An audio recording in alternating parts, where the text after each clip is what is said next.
আর বক্তব্য দেওয়া স্পেশাল কিছু নয়। কি বক্তব্য দিয়ে না দিয়ে আপনারা ভালো করে জানেন। আমার লড়াইটা বিজেপি তৃণমূলের বিরুদ্ধে লড়াই করছে, এটা আপনারা ভালো করে জানেন।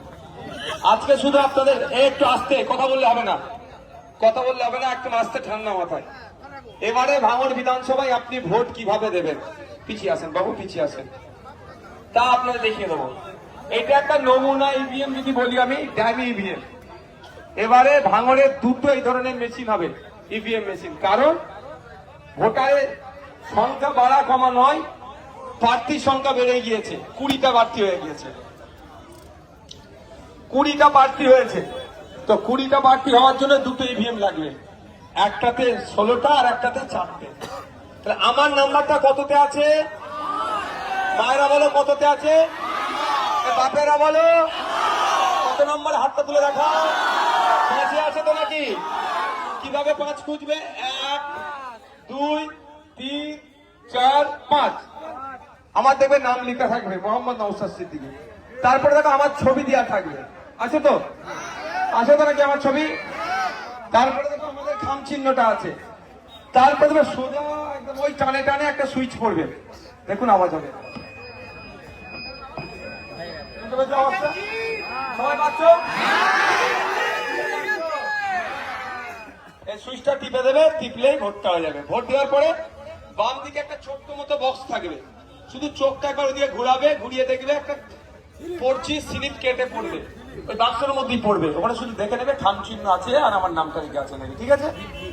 হবে তো নাকি? এবার আপনারা বলুন, বিজেপি আমাদের ক্ষতি করছে না লাভ করছে?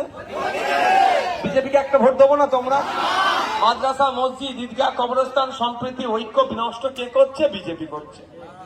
এই এসআইআর করে যে ভোট ডিলিট করেছে বিজেপি, তৃণমূলের চক্রান্ত। সেই বিজেপির প্রার্থীর সাথে যদি আমি গোপনে ঘরে বসে 2 ঘন্টা 2.5 ঘন্টা গল্প করি, তাহলে আমাকে ভোট দেওয়া উচিত হবে কি হবে না? তাহলে শওকত মোল্লা সাহেব গোপনে বসে মিটিং করছে, মানে নাকি? তাহলে জোড়া ফুলকে ভোট দেওয়ার কোনো সেটিং করছে। কারণ সেটিং করছে কি, মাদ্রাসা, মসজিদ, ঈদগাহ, কবরস্থান তথা ওয়াকফ সম্পত্তি কেড়ে নিয়ে দেওয়ার জন্য মোদি প্ল্যান করছে। আর মোদির প্ল্যানকে আমি মামলা করে বন্ধ করে দিচ্ছি। তাই রাগেতে মোদি মমতা এক হয়েছে, হয়ে আমাকে হারাতে চাইছে। পারবে ওরা? ওরা পারবে? ওরা যতই চেষ্টা করুক, মোদি, মমতা, অমিত শাহ, শুভেন্দু অধিকারী, যতই তারা লাগুক, ভাঙড়ের মানুষ ওদেরকে জবাব দেবে। আগামী 29 এপ্রিল ইভিএম মেশিনের 5 নম্বর বোতাম টিপে মোদি মমতাকে জবাব দেবে। ওয়াকফ আন্দোলনের সময় তুমি দিল্লি যাওয়ার কথা বলেছিলে, হাজার হাজার মানুষের নামে মিথ্যা মামলা দিয়েছে, ভাঙড় তার জবাব দেবে। রাজি আছেন তো? এসটি এসসি সার্টিফিকেটের বিরুদ্ধে আমাদের লড়াই চলবে তো? গরিব হিন্দুদের উপর অত্যাচার বন্ধের লড়াই চলবে তো? মুসলমানদের উপর অত্যাচার বন্ধের লড়াই চলবে তো? নারীদেরকে নিয়ে কুমন্তব্য করার বিরুদ্ধে লড়াই চলবে তো? সরকারি কর্মচারীদের হকের দিয়ে বুঝিয়ে দেওয়ার লড়াই হবে তো নাকি? কন্ট্রাকচুয়াল যারা কাজ করছেন সব কাজে সমবেতনের লড়াই হবে তো নাকি? ভাঙড়ের লড়াই হবে তো? ভাঙড় বা রাজ্যকে পথ দেখাবে তো যে কোন নোটোরিয়াস ক্রিমিনালকে ভাঙড় থেকে তারা জেতাবে না, শূন্য হাতে ভাঙড় থেকে তাকে ফিরিয়ে দেবে তো? তাহলে আগামী 29 এপ্রিল আসছে দিন, দিকে দিকে বলে দিন যে মারা ইভিএম একটা বুঝলেন, বাপেরা বুঝলেন, বাড়িতে গিয়ে পরিবারের লোকজনকে তো বুঝিয়ে দেবেন তো নাকি যে দুটো ইভিএম মেশিন থাকবে, ঘাবড়ে যাওয়ার দরকার নেই, ভোট আমাদেরকে 5 নম্বরে দিতে হবে। তবে এবার আপনাদের প্রতি আমার ভরসা, আস্থা, আমি যেটা বুঝতে পারছি আপনাদের সাথে মিশে 5 বছর ধরে, এইবারে শুধু 26,000 লিড নয়, লিডটা কম করে 50,000 হবে। হ্যাঁ, আর একটা কথা বলি, ভয় পাওয়ার দরকার নেই, গুন্ডা মস্তান সব সাইড হয়ে গেছে।